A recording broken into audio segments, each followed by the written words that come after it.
And then to Lavrov, I mean, he's foreign minister of Russia, I think, since the birth of Jesus Christ. And since then, anything useful came out of his mouth. So let's not pay too much attention to Mr. Lavrov. This is my video update on this Thursday afternoon, July the 3rd. Coming to you from Athens, Greece. Let's talk about some news. And let's start things off with the announcement that the United States is going to be halting some weapons going to Project Ukraine. I talked about this in my video update yesterday. The Pentagon announced that certain weapons and weapon systems, artillery shells, Patriots and Patriot missiles, interceptors, what else? Stingers, that these weapons which were heading towards Project Ukraine, actually some of these weapons were even in Poland. Well, the Trump administration was going to put a pause in these weapons going to Project Ukraine after they had conducted an internal report. And basically they came to the conclusion that the United States has been significantly depleted. The military stockpiles of the United States have been depleted, and they need to reprioritize where their weapons go. And Ukraine is not a priority for the Trump administration, at least not when it comes to Patriots and to artillery shells and to man pads and stuff like that. And so the Trump administration, the report was led by Eldridge Colby. They decided to put a pause in these weapons deliveries. Well, it's a pause. It's not a complete cancellation, but this pause is freaking out so many people in Europe, so many people in NATO, in Ukraine, and in DC as well. They can't believe that the United States actually has limits in how many weapons they can produce, how many weapons they can send, how much money they can print. Yes, there are actual limits to all of these things. It's not infinite, as the neocons like to believe. The neocons believe in infinite power, infinite money printing, infinite weapons production. It's just infinite. There are no limits, according to neocon ideology. But a lot of people are in shock at this announcement. NATO CEO Mark Rutte went on to Fox News, and he told Fox News that he understands why the United States is doing this. The United States has to look after the U.S. and America first and stuff like that. That is what Rutte told Fox News. But Rutte also admitted to Fox News that, one second, he admitted that European members of NATO cannot provide enough military support to Kiev without Washington. An admission from the NATO CEO that without the United States, NATO is nothing. Without the United States, European NATO has no chance in this proxy war with Russia. With the United States, the collective West is losing the war against Russia with the United States. Without the United States, the NATO CEO is admitting that this thing is game over. Quite an admission from Mark Rutte, huh? Without the U.S., NATO is nothing. That's some alliance that they have going on there. It's an admission also that this is indeed a proxy war. This is a proxy war between the United States and Russia, mainly between the United States and Russia, with a little bit of NATO and a little bit of European NATO, and Ukraine fighting the proxy war on the ground, the Ukraine soldiers on the ground fighting Russia, but it is the United States in a proxy war with Russia. And that's basically what Rutte is saying in his statements to Fox News. And Rutte is begging the Trump administration to not cut off the weapons just yet, to give NATO a little bit more time so that he could get more money and he can get European weapons production going, something that Europe and the United States have not been able to do over the past 4 years of the special military operation. Europe and the United States, they have said that they're going to ramp up production of artillery shells and drones and missiles and all of these things, but they haven't been able to really ramp these things up. Compared to Russia, the United States and Europe, man, they're not even close to what Russia is producing in artillery shells, in drones, in missiles. They're not even freaking close to the levels of Russia's military production. And it's been 4 years, and they haven't been able to get their act together. What makes them think that they're going to be able all of a sudden to ramp up production of artillery shells just because Trump is putting the squeeze on them by halting weapons to Ukraine? That's going to be what's needed to get Europe to start producing artillery shells at the level of Russia. Not going to happen. Never going to happen.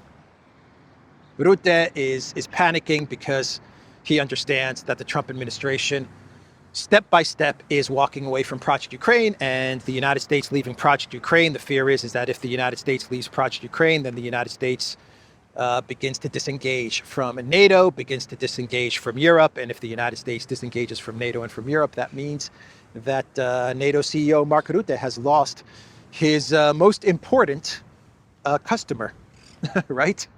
And he doesn't want that. That's what Rutte is really afraid of. So he's begging Trump, just give us a little bit more time. Don't stop the weapons just yet. Give us another year or 2 or 3, and we're going to get our act together. Not going to happen, man. It is not going to happen. Rutte also made some interesting comments about Lavrov.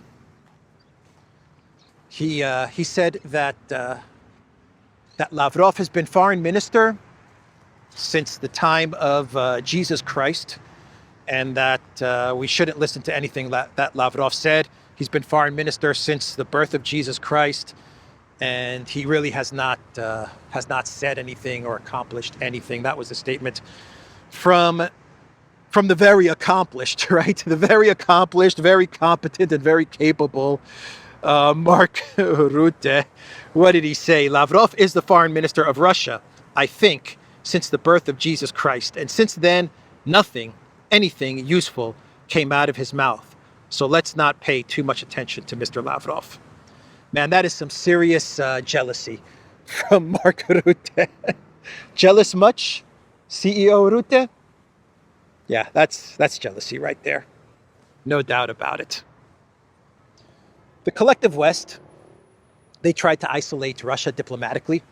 You know, they had the economic war, placing all the sanctions on Russia. They of course have the military war being fought in Ukraine, but they also launched a diplomatic war 4 years ago, and they tried to isolate Russia. They tried to get the entire world to turn against Russia, and they failed.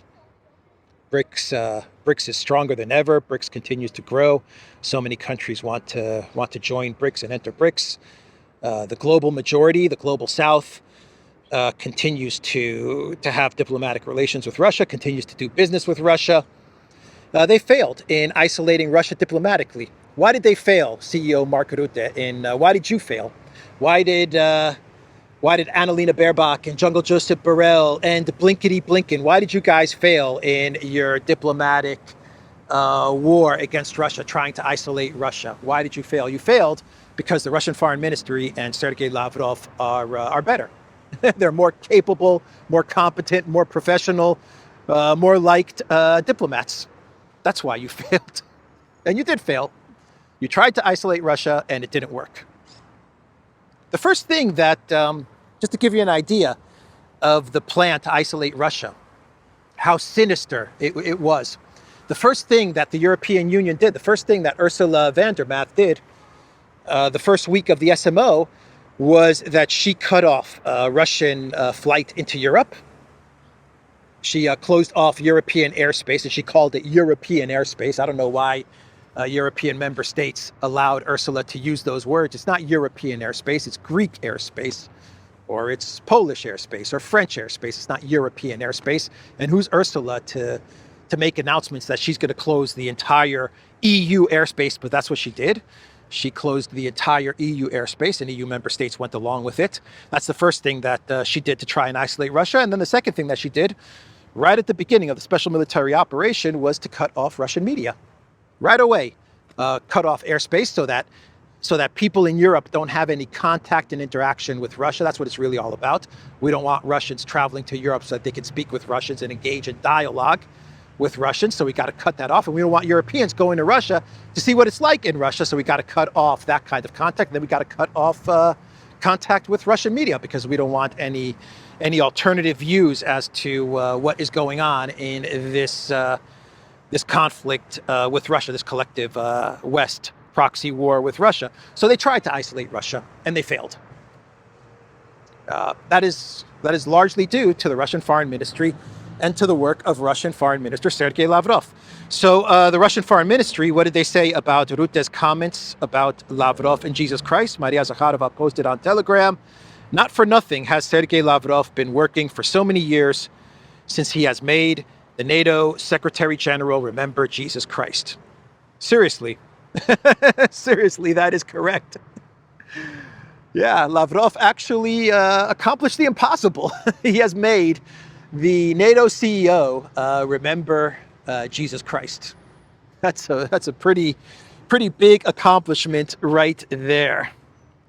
So in Ukraine, they are freaking out about the pause in weapons deliveries to the Alinski regime.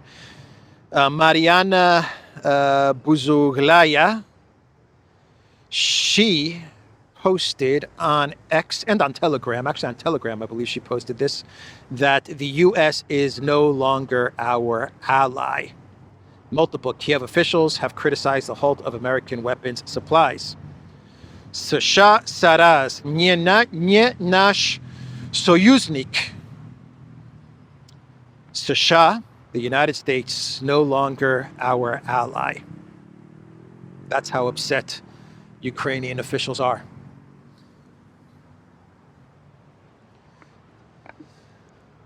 They had taken the U.S. money and the U.S. weapons for granted, man. Yeah, they believed it was going to flow forever. They never thought about production, supply chain, supply lines, production capacities, industrial capacities, manufacturing capacities, economics, any of these things. They just assumed that every day they were going to get money and they were going to get weapons. Every day, forever. For as long as it takes, right? Wasn't that the mantra? For as long as it takes. Because we have unlimited supplies of all of these things. Unlimited. So yeah, Ukraine is upset. Now they're saying after 300, 400, 500 billion, however many hundreds of billions have been poured into Ukraine to fight this proxy war against Russia, which the collective West has lost. Now Ukraine is telling the United States, you're no longer our friends. You're no longer our ally.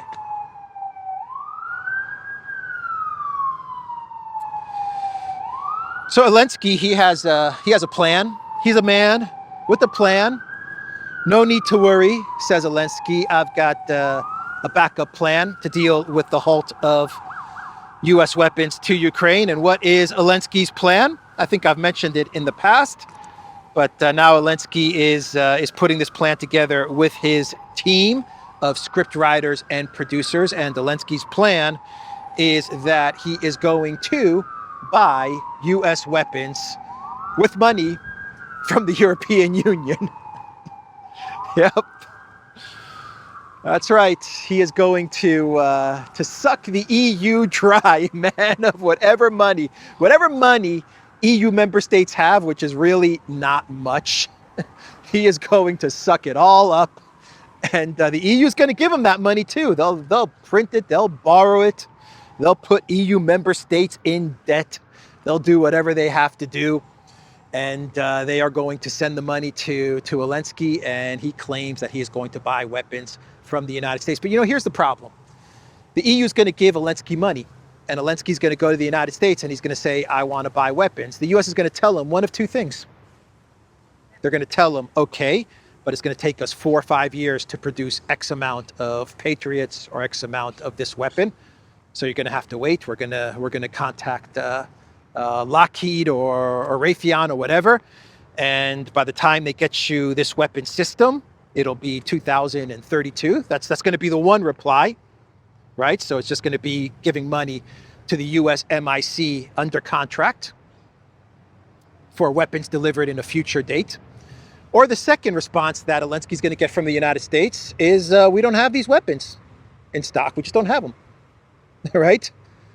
It'll be something like, we don't have these weapons in stock. Okay, so you want to give us $10 billion that you got from the European Union, Mr. Green Goblin? Okay, we'll take your $10 billion, but we don't have these weapons in stock, so we're going to contact Raytheon, and they're going to produce whatever you need by 2031. Is that cool? Great. That's what's going to happen, because the U.S. doesn't have the weapons, man. Believe me, if I said this yesterday, if the U.S. had the weapons, had the ability to fight the 2 wars that they're fighting, the 3 wars that they're about to fight, the war in the Middle East against Iran, supporting Israel. Right now, they're rearming and resupplying Israel. They're going through a huge, massive resupply of Israel. That's what the United States is doing right now. So you have to fight Iran, you have to fight Project Ukraine, and you have to prepare for the war with China, which is the conflict that Elridge Colby of the Pentagon, who spearheaded the Pentagon report for U.S. weapons supplies and initiated, he's the person that pretty much initiated the halt in weapons going to Project Ukraine. He's focused on China. He doesn't like Project Ukraine, Colby. He thinks it's a loser, and he's right, but he's focused on China. So Ukraine's like 3 on the list when it comes to priorities, when it comes to U.S. military priorities at the moment. Weapons priorities. It's Israel, then China, then Project Ukraine. But if the U.S. could fund and manage and conduct all these wars, believe me, they would, man. They would, but they can't. You see, they can't.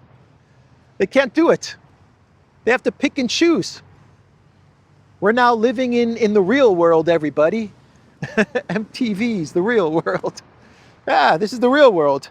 So this is something that Alinski and Ukraine and the Europeans and Mark Rutte and NATO, they can't get it through their thick skulls, man. The U.S. doesn't have the weapons, and they need to produce the weapons. They don't have them sitting in some factory ready to get shipped out.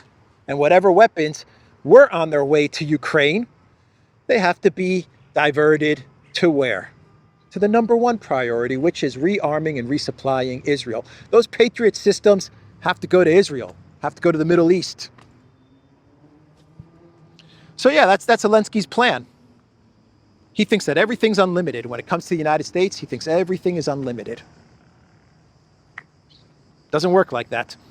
So, but he'll take the EU money. Believe me, he'll take the EU money, and believe me, the EU is going to give him money. They'll give him money, no doubt about it.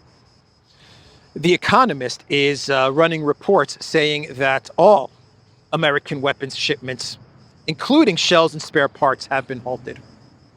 This is the first media outlet in the collective West that is actually saying all weapons have been halted to Project Ukraine. If that turns out to be true, then this is a much bigger problem than the collective West and NATO, Europe, Ukraine thought it is. if it's all the weapons, not just Patriots and artillery shells and Stingers, if we're talking about everything, including spare parts, yeah, then Ukraine is in deep trouble. So let's move on, and let's talk about Alinski and the war that he is waging against the church. He is going after the Ukraine Orthodox Church, which is the real church of Ukraine, not the fake church that Pompeo and some church officials in Constantinople decided to put together. We're talking about the real Orthodox Church in Ukraine, which is the Ukraine Orthodox Church. Alinski signed a decree where he has revoked the citizenship of Metropolitan Onifre of the persecuted Ukraine Orthodox Church. Zelensky signs a decree depriving Metropolitan Onifre of Kiev, primate of the Ukraine Orthodox Church, the sole canonical body of Orthodox Christians in the Ukraine, of his Ukrainian citizenship. He was born in Western Ukraine.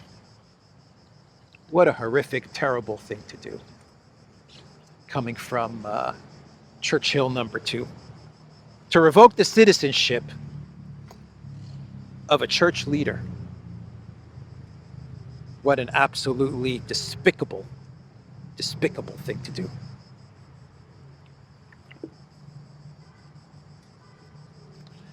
So what's going on with Russia's military? What is going on with Russia's military? From Armchair Warlord. News came out today. The Russian military has recruited 228,000 volunteers in the first half of 2025, generating approximately 1 division worth of combat power per month. Let's not pretend they're suffering heavy casualties. The last body exchange was 78-1 in their favor, in Russia's favor. Very good point. Now, just because the last exchange of bodies was 78-1 in Russia's favor, it doesn't necessarily mean that the casualty rate is 78-1, but it is one of many signs, of many indicators, which is pointing to the fact that when we're talking about attrition and casualties, Ukraine is suffering just so much more than the Russian military. A lot more than the Russian military in this attrition war. So that's the post from Armchair Warlord. The big news from yesterday had nothing to do with geopolitics, to be quite honest. It had to do with the Diddy trial, or the P. Diddy trial, or the Puff Daddy trial. And I have not been following this trial, but I did read up on the decision as the verdict came in, where P. Diddy was found guilty of 2 of 5 charges. But this was seen as a win for Puff Daddy, because he got off on the most serious charges. The 2 charges that he was found guilty of were lesser crimes. Sean Diddy Combs acquitted of racketeering and sex trafficking, but found guilty on 2 lesser charges.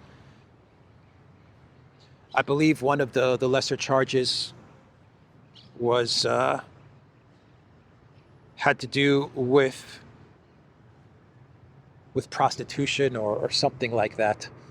I forgot what the lesser charges were, but it could carry a maximum of, from what I read, 10 years in prison, but most likely it will be a lot less prison time for P. Diddy. But the RICO, racketeering, these big charges that were being brought up against P. Diddy, he got off on those, and those would have carried something like 50 years in prison. He would have been in prison for life, so he got acquitted of the big stuff, and he is charged, found guilty on lesser charges.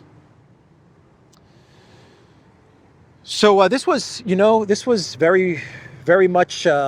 It appears that this was very similar to an Epstein type of trial and operation, or something like that going on. I'm not quite sure all the details about P. Diddy and what was going on at the parties that he was having, but something tells me that we're never going to really find out what all of those parties were really about. I feel like there's a cover-up. Anyway, let's move on and talk about Trump's Build Back Better, BBB. The big, beautiful bill, not the Build Back Better. I know. It's not the Build Back Better. That was Biden. Biden was the BBB, Build Back Better. Trump is the BBB, Big Beautiful Bill. They love them BBBs. They love them BBBs. So the BBB, the Big Beautiful Bill, did not make it through the House.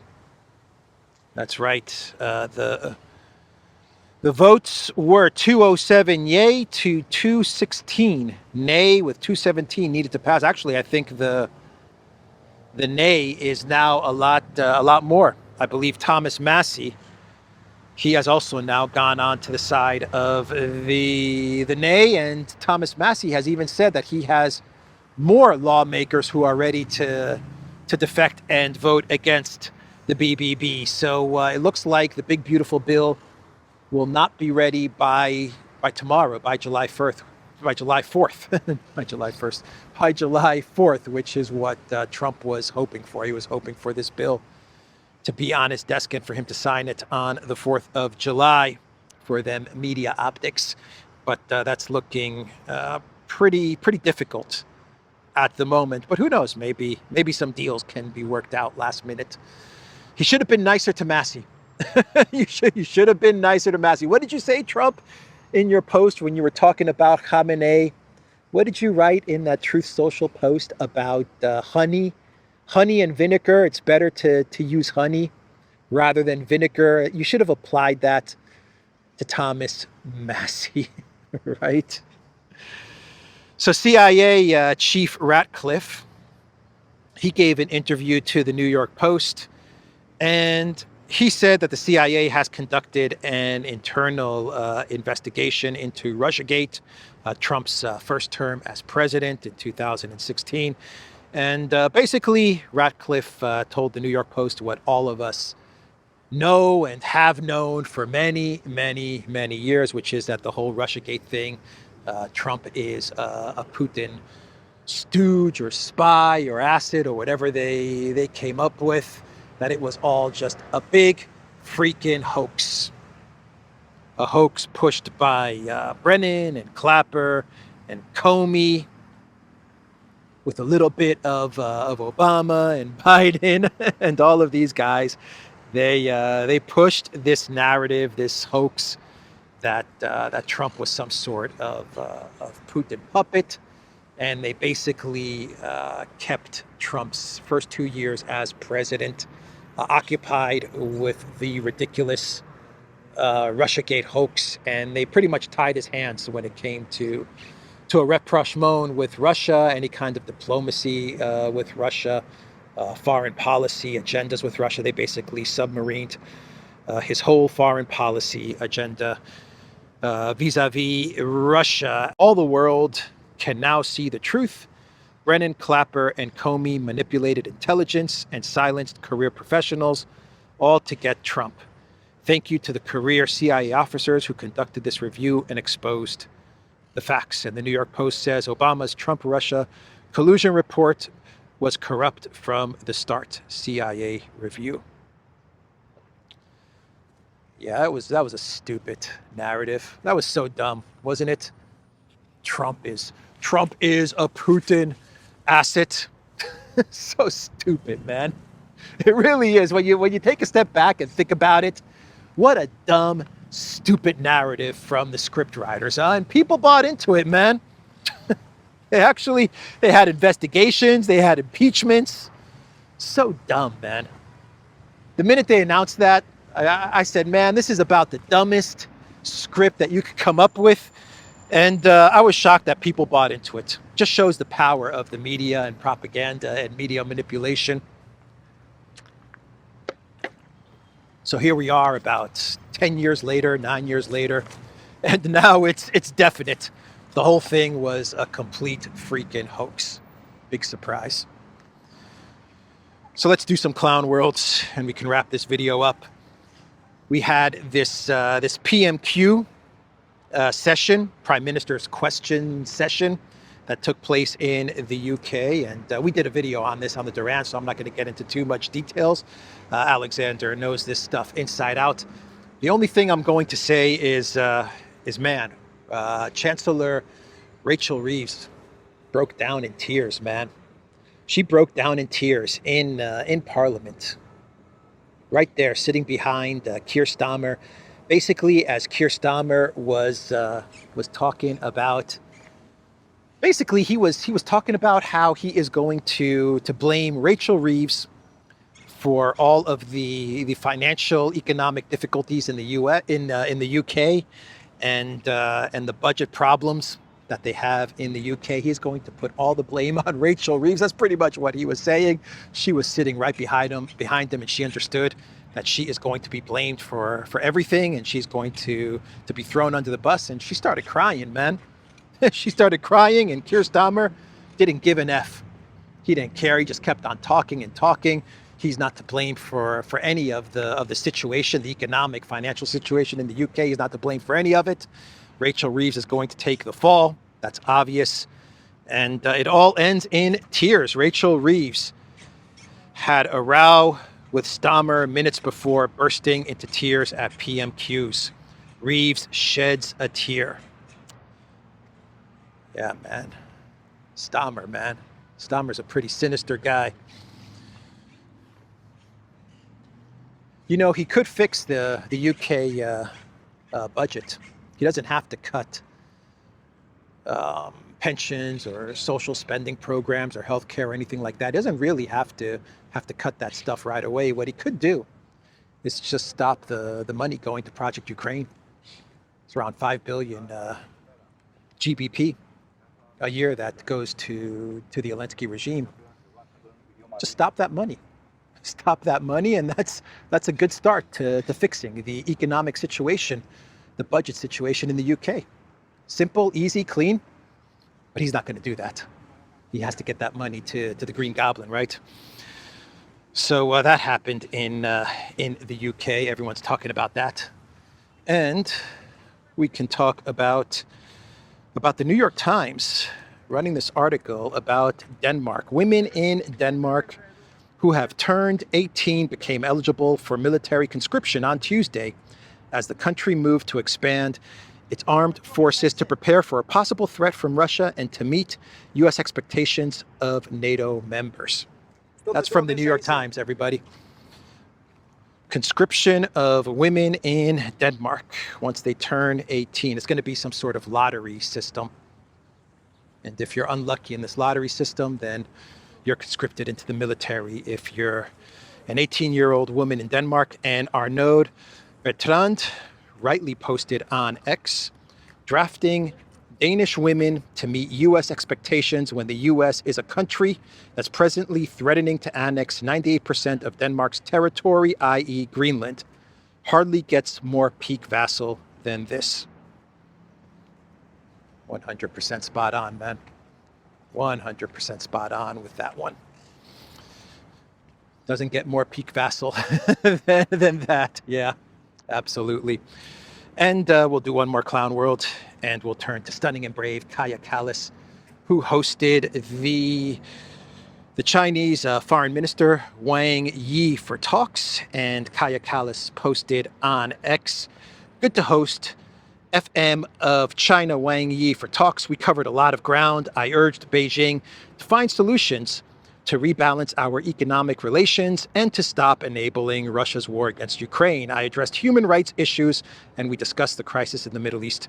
In the video, Stunning and Brave, she's reading this statement to Wang Yi because she can't memorize a couple of lines that she's going to tell Wang Yi. She's welcoming him to Brussels HQ, and she has her paper, and she's reading it, her script, and she's reading it. And at first, it starts pretty good. You know, welcome to Brussels. We need to talk about trade and economic policies and rebalance stuff. And she's reading the script. And Wang Yi is, he's sitting there across the table, listening to Stunning and Brave, saying, okay, yeah, I agree. We need to talk about trade. It's cool. And then Kaya Kallas gets into human rights and Ukraine and Putin's war machine and China funding Putin's war machine. And you could see that Wang Yi was just like, oh my God, just get me out of here, man. Get me out of here. Stunning and brave, Kaya Kallas. Oh man. No reverse gear, man. No reverse gear. Anyway, that is the video, theduran.locals.com. We are on Rumble, Odyssey, BitChute, Telegram, Rockfin, Next. Go to the Duran shop, pick up some merch, like the t-shirt that I'm wearing in this video update. There is a link in the description box down below. Take care.